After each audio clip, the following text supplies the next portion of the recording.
retrouve pour cet exercice 5, toujours du TD espace vectoriel numéro 15.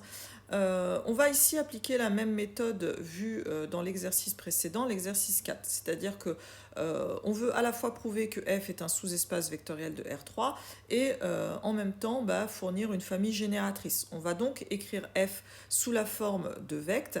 Donc j'ai rappelé la technique dans l'exercice précédent, on va appliquer la même. Donc, je vous rappelle que l'idée, c'est simplement au départ de prendre un vecteur quelconque de R3, donc de coordonnées par exemple x, y, z, et d'aller traduire sa condition d'appartenance à f. Donc, je démarre toujours sur U appartient à f si et seulement si.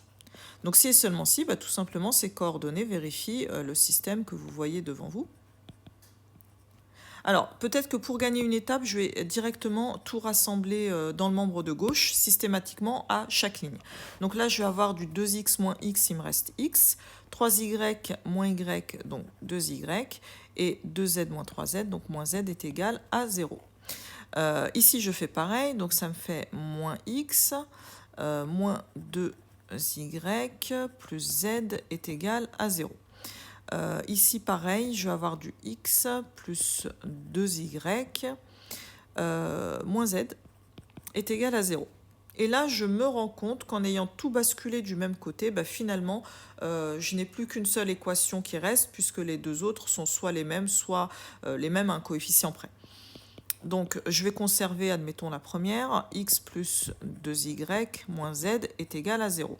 Une équation à trois inconnus, ça veut dire qu'il y a deux paramètres. Je vais basculer, je vais exprimer x en fonction des deux paramètres, ici y par exemple et z. Donc, pour moi, maintenant, désormais, ce sont des paramètres. Alors, je réinjecte, rappelez-vous à ce moment-là, la condition d'appartenance dans le vecteur u. C'est-à-dire que U, pour être dans F, désormais, il doit s'écrire avec une première coordonnée qui va s'exprimer comme étant égale à moins 2y plus z, et les deux autres paramètres que je conserve. Alors, l'objectif maintenant, c'est d'écrire U sous forme d'une combinaison linéaire de deux vecteurs. Et rappelez-vous, il me suffit de mettre en facteur mes deux paramètres. Donc y, il me reste moins 2, 1, 0. Et z que je mets en facteur, il me reste ici 1 en première coordonnée, 0 et 1. Donc finalement, je constate que U appartient à vect 2, moins 2, 1, 0 et 1, 0, 1. Donc puisque j'ai travaillé par équivalence, U est dans le F si et seulement si U appartient à ces vecteurs-là, je peux conclure à l'égalité des deux ensembles.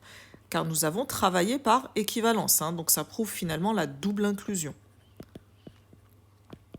J'ai donc cette égalité-là qui est bien pratique puisqu'elle me fournit deux conclusions. D'abord, que f est un sous-espace vectoriel de R3 et la famille moins 2, 1, 0 et 1, 0, 1 est une famille génératrice de f.